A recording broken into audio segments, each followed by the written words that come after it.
పాత్రికేయ మిత్రులకు, మీడియా మిత్రులకు, జిల్లా పార్టీ కన్వీనర్ గారికి, రాష్ట్ర పార్టీ నాయకునికి, మా శాసన మండలి సభ్యులు, గౌరవ శాసన సభ్యులు, ఇక్కడ నిరంతరంగా పనిచేస్తున్నటువంటి గులాబీ శ్రేణులు, మా అన్నలు, తమ్ముళ్లకు, అక్కలకు అందరికీ నమస్కారాలు తెలియజేస్తూ, కుంభమేళం తలపించే విధంగా రజతోత్సవ సభలు జరగబోతున్నటువంటి శుభతరుణం. ఈ నెల 27వ తేదీన మరి జరిగేటువంటి భారీ బహిరంగ సభ ఈ రాష్ట్రానికే కాకుండా దేశం కూడా అబ్బురపడే విధంగా ఈ యొక్క బహిరంగ సభ ఉంటుందని చెప్పి నేను ఈ సందర్భంగా తెలియజేస్తా ఉన్నాను. ఒక ప్రాంతీయ పార్టీ, ఒక ఉద్యమ పార్టీ, తెలంగాణ సాధన కోసమే స్థాపించినటువంటి పార్టీ 25 సంవత్సరాలు పూర్తి చేసుకుంటున్నటువంటి ఈ శుభతరుణంలో మీకు అందరికీ తెలుసు, భారతదేశంలో అనేకమైనటువంటి రాజకీయ పార్టీలు ఉన్నప్పటికీ బీఆర్ఎస్ పార్టీకి ఉన్నటువంటి ప్రత్యేకతలు వేరు. ఇది ఓన్లీ తెలంగాణ సాధన కోసమే ఆవిర్భవించినటువంటి పార్టీ. 1969లో తెలంగాణ మూమెంట్ జరిగింది. మనందరికీ పత్రికలలో, టీవీలలో విన్నదే తప్ప మనం చూసింది లేదు. బట్ ఆ రోజు ఉవ్వెత్తున ఉప్పెనలాగా ఎగిసినటువంటి ఉద్యమం. మరి ఆ ఉద్యమంలో 400 మంది అమరులైనటువంటిది కూడా చరిత్ర చెప్తుంది. ఆ తర్వాత 72లో మరి పార్లమెంట్ ఎన్నికలు జరిగితే 11 స్థానాలు గెలిచినటువంటి చరిత్ర. కానీ లాస్ట్కి వస్తే ఆ జాతీయ పార్టీల ముందు లొంగిపోయినటువంటి పరిస్థితులను మనం చూసినాం.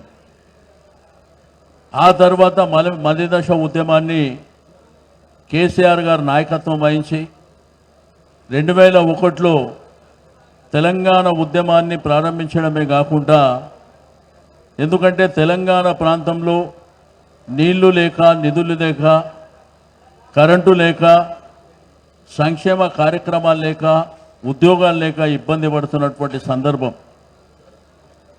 మరి ఆ సందర్భంలో మనకు తెలంగాణ రాష్ట్రం సాధిస్తేనే ఈ రాష్ట్రం బాగుపడుతుంది, మన ప్రజలకు మేలు జరుగుతుంది అనేటువంటి సంకల్పంతో డిప్యూటీ స్పీకర్గా వారు రాజీనామా చేసి, శాసన సభ్యత్వానికి రాజీనామా చేసి, మరి 2001లో ఈ గులాబీ జెండాని ప్రారంభించిన తర్వాత సంబంధ వర్గాలు, తెలంగాణ రాష్ట్రంలో ఉన్నటువంటి అన్ని వర్గాలు, నిరుద్యోగులు కావచ్చు, ఉద్యోగులు కావచ్చు, రైతులు కావచ్చు, యువకులు, మహిళలు, అన్ని వర్గాల ప్రజలు కూడా మరి కేసీఆర్ గారు తెలంగాణ ఉద్యమాన్ని మరి ఉధృతంగా ముందుకు తీసుకువెళ్తున్నప్పుడు వాళ్ళందరూ కూడా సంఘీభావంగా మేము వెంబడి ఉంటామని, తెలంగాణ సమాజం ఆ యొక్క మీటింగ్లలో పెద్ద ఎత్తున, ఉవ్వెత్తున మరి ముందుకొచ్చినటువంటి సందర్భాన్ని చూసినాం. మరి అదేవిధంగా సకల జనుల సమ్మె కూడా మనం చూసినాం. కాబట్టి అనేకమైనటువంటి పోరాటాల తర్వాత 2009లో తెలంగాణ మరి రాష్ట్రం ఇస్తాము అని చెప్పి, అంటే ఆ రోజు పరిస్థితి మీకు అందరికీ తెలుసు. కేసీఆర్ సచ్చుడో తెలంగాణ వచ్చుడో అని బయలుదేరినటువంటి సందర్భం. అమరణ నిరాహార దీక్షకు మరి వారు వెళ్తున్నటువంటి పరిస్థితుల్లో వారిని అరెస్టు చేసి ఖమ్మం జైలుకు తరలించినటువంటి సందర్భం. ఆ తర్వాత నిమ్స్ హాస్పిటల్లో వారు అమరణ నిరాహార దీక్ష చేస్తున్న సందర్భంలో మరి అప్పుడున్నటువంటి కేంద్ర ప్రభుత్వం, మరి ఒక పార్లమెంటు సభ్యుడు ఒక రాష్ట్రం కోసం ప్రాణాలు ఇవ్వడానికి మరి ముందుకు వస్తున్నటువంటి సందర్భం. కాబట్టి మనం ఎట్టి పరిస్థితుల తెలంగాణ రాష్ట్రం ఇవ్వాల్సిందే అని మరి ముందుకు రావడం, ఆ తర్వాత చిదంబరం గారు అనౌన్స్ చేసిన తర్వాత మళ్ళీ వెనక్కి పోవడం, ఇవన్నీ మన కళ్ళ ముందు ఉన్నటువంటి చరిత్ర. ఈరోజు ఎవడన్నా మాట్లాడవచ్చు వాళ్ళు ఇచ్చిరు వీళ్ళు ఇచ్చిరు అని, కానీ తెలంగాణ సమాజాన్ని మేలుకొల్పి పోరాటానికి ముందుకు తీసుకెళ్ళి ఉద్యమాన్ని దశ దిశల వ్యాపింపజేసి మా రాష్ట్రం మాకు కావాలి, స్వయం పాలన జరగాలని ఏకైక లక్ష్యంతోనే కేసీఆర్ గారు ముందుకొచ్చింది మనందరికీ తెలుసు. ఆ తర్వాత 2014లో మరి తెలంగాణ రాష్ట్రం వచ్చిన తర్వాత ఆ ఉద్యమానికి నాయకత్వం వహించినటువంటి మా నాయకుడు కేసీఆర్ గారే ఈ రాష్ట్రానికి ముఖ్యమంత్రి కావడం, ఆ 10 సంవత్సరాల పరిపాలన మనం కళ్ళారా చూసినాం. ఇక్కడ మీడియా మిత్రులు, పాత్రికేయ మిత్రులు కూడా చూసారు ఎంత సంతోషంగా 10 సంవత్సరాలు ఉండే. మీకు 24 గంటల కరెంటు, గ్రామీణ ప్రాంతం కానీ పట్టణ ప్రాంతం కానీ ఇండస్ట్రీస్ కానీ 24 గంటల కరెంట్ ఇచ్చింది. ఇంటింటికి తాగే నీరు మిషన్ భగీరథ ద్వారా, మరి అదేవిధంగా ఇరిగేషన్ వాటర్. అంటే ఈరోజు దేశం అబ్బురపడే విధంగా మన వరి ధాన్యం వస్తుందంటే దానికి కేసీఆర్ గారు చేసినటువంటి కృషి. ఈ విధంగా సంక్షేమ కార్యక్రమాలు కూడా ఆ రోజు మేనిఫెస్టోలో పెట్టినటువంటి అనేకమైనటువంటి సంక్షేమ కార్యక్రమాలు, కళ్యాణ లక్ష్మి కావచ్చు, షాదీ ముబారక్ కావచ్చు, కేసీఆర్ కిట్టు కావచ్చు, ఇట్లా చెప్పుకుంటూ పోతే కనీసం ఒక 100 వరకు సంక్షేమ కార్యక్రమాల్ని, రైతు బంధు, రైతు బీమా కూడా మరి కేసీఆర్ గారే తీసుకొచ్చినటువంటిది. అప్పటి వరకు రైతు బంధు అంటే ఈ దేశంలో ఎవరికి తెలియదు, రైతు బీమా అంటే కూడా ఎవరికి తెలియదు. మరి అటువంటి కార్యక్రమాలు 10 సంవత్సరాలు సంపూర్ణంగా చేసిన తర్వాత సరే అనుకోకుండా మరి 2023లో అధికారం కోల్పోయిన తర్వాత కాంగ్రెస్ ప్రభుత్వం వచ్చింది. కాంగ్రెస్ ప్రభుత్వం వచ్చినాక ఈ 1.5 సంవత్సరంలో ఏం జరిగిందో ప్రజలందరూ చూసారు. రైతాంగం చూసిర్రు, నిరుద్యోగులు చూసిర్రు, ఉద్యోగులు చూసిర్రు, మహిళలు చూసిర్రు, యువకులు చూసిర్రు, అన్ని వర్గాల సమాజం కూడా చూసింది ప్రభుత్వం ఎట్లుందని. మళ్ళా కేసీఆర్ గారే రావాలి, కేసీఆర్ గారే తెలంగాణ రాష్ట్రానికి శ్రీరామ రక్ష అని ప్రజలు కోరుకుంటున్నటువంటి సందర్భం. ఒక ప్రభుత్వం ఇంత తొందరగా అంటే 1 సంవత్సరం కాలంలోనే ఈ భారతదేశ చరిత్రలో అబాసుపాయలైనటువంటి ప్రభుత్వం ఏదైనా ఉందంటే అది కాంగ్రెస్ ప్రభుత్వం. కాబట్టి ఇది మా యొక్క గులాబీ పండుగ. గులాబీ పండుగ అంటే ప్రతి కుటుంబానికి సంబంధించిన పండుగ. టీఆర్ఎస్ కార్యకర్తలకే కాదు, బీఆర్ఎస్ కార్యకర్తలకే కాదు, ఈ గులాబీ జెండానే తెలంగాణ ప్రతి ఇంట్లో ప్రతి సమాజానికి సంబంధించినటువంటి జెండా ఇది. అందరూ కూడా మా పండుగకు మేము వస్తామని ఈ రజతోత్సవ సభలు అంటే 25 వసంతాలు పూర్తి చేసుకుంటున్నటువంటి సభకు మేము కూడా వస్తామని మా నాయకులు అంటే మా గౌరవ శాసనసభ్యులు కావచ్చు, మా శాసన మండలి సభ్యులు కావచ్చు, పార్లమెంట్ సభ్యులు కావచ్చు, గతంలో ఉన్న జెడ్పీటీసీ ఎంపీటీసీలు కావచ్చు, సర్పంచులు కావచ్చు, మా కార్పొరేటర్లు కౌన్సిలర్లు కావచ్చు, మా నాయకులు సీనియర్ నాయకులు, అదేవిధంగా మా పార్టీ ఉద్యమ నాయకులు కావచ్చు, వాళ్ళు ప్రజల దగ్గరికి పోయినప్పుడు ప్రజలు చెప్తుంది మీరు బండి అరేంజ్ చేయండి మేము వస్తామని. మేము వస్తాం, మేము సంఘీభావం చెప్తాం, మేము మోసపోయినాం, ఈరోజు గోసపడుతున్నాం, తప్పకుండా కేసీఆర్ గారి వెంబడే మేము ఉంటామని ఈరోజు అందరూ కూడా మాట్లాడుతున్నటువంటి సందర్భం. అందుకే 27 తారీఖు నాడు జరిగే సభ కుంభమేళను తలపించే విధంగా ఉంటుందని చెప్పి నేను ఈ సందర్భంగా తెలియజేస్తూ ఉన్నాను. ఈడ 1400 ఎకరాలలో మరి బ్రహ్మాండంగా ఏర్పాట్లు. మా నాయకులు ఎప్పటికప్పుడు ఇక్కడనే మరి గడిచిన 1 నెల నుంచి ఇక్కడ జరుగుతున్నటువంటి ఏర్పాట్లన్నీ చూడడం జరుగుతుంది.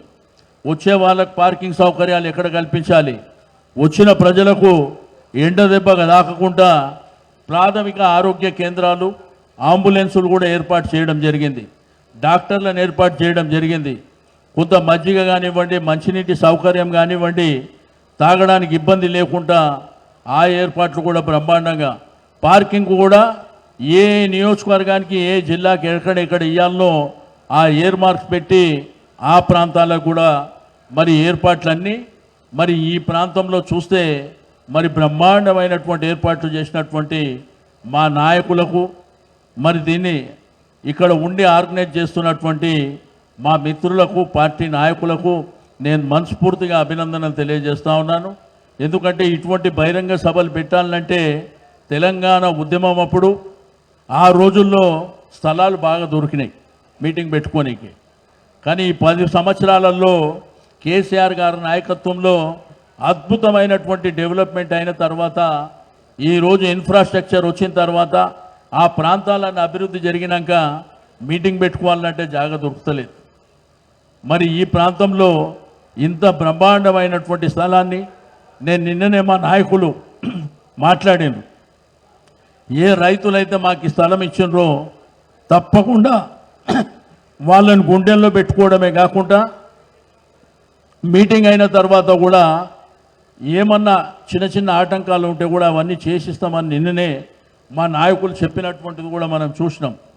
కాబట్టి ఇంత తీవ్రమైనటువంటి ఎండలు ఉన్నప్పటికీ ఈరోజు పరిస్థితులు గ్రామీణ ప్రాంతంలో మరి వడగళ్ళ వాన వచ్చి రకరకాల రైతాంగం నష్టపోతుంది. ఇక గవర్నమెంట్ స్కీములు, మనం ఆ రోజుల్లో ఇచ్చిన స్కీములు, ఇక ఇప్పుడు అవన్నీ చెప్పుకుంటూ పోతే ఈ ప్రభుత్వం ఏం చేస్తుందో నాకంటే ఎక్కువ మరి అనుభవిస్తున్నటువంటి ప్రజలకు బాగా తెలుసు. కాబట్టి తప్పకుండా కాంగ్రెస్ పార్టీని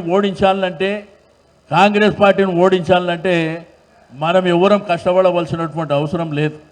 వాళ్ళంతలో వాళ్ళే భూస్థాపితమయ్యేటువంటి పరిస్థితులు మరి ఏర్పడ్డాయని చెప్పి నేను ఈ సందర్భంగా తెలియజేస్తూ, ఈ యొక్క మీటింగ్కు మరి ఆశేష జనావాహిని వస్తున్నది కాబట్టి తప్పకుండా అందరూ కూడా మరి బ్రహ్మాండంగా ఎటువంటి ఆటంకాలు, ఇబ్బందులు లేకుండా వచ్చే రాష్ట్ర వ్యాప్తంగా నలుమూలల నుంచి వచ్చేటువంటి నాయకత్వానికి, మరి పార్టీ ప్రముఖులకు, కార్యకర్తలకు అందరికీ చెప్పేది ఒకటే, ఇక్కడ సంపూర్ణమైనటువంటి ఏర్పాట్లు ఉన్నాయి. కాబట్టి ఎవ్వరు కూడా ఆందోళన పడవలసినటువంటి అవసరం లేదు ఆడికి పోయినాక పార్కింగ్ దొరకదని, కూర్చోవడానికి ఇబ్బంది అవుతుంది, అటువంటిది కూడా ఏమీ లేదు. ఇక్కడ చాలా సంపూర్ణంగా ఉంది. తప్పకుండా మరి ఇక్కడ గ్రేటర్ హైదరాబాద్ నుంచే 50,000 మంది వరకు మేము వస్తున్నాం.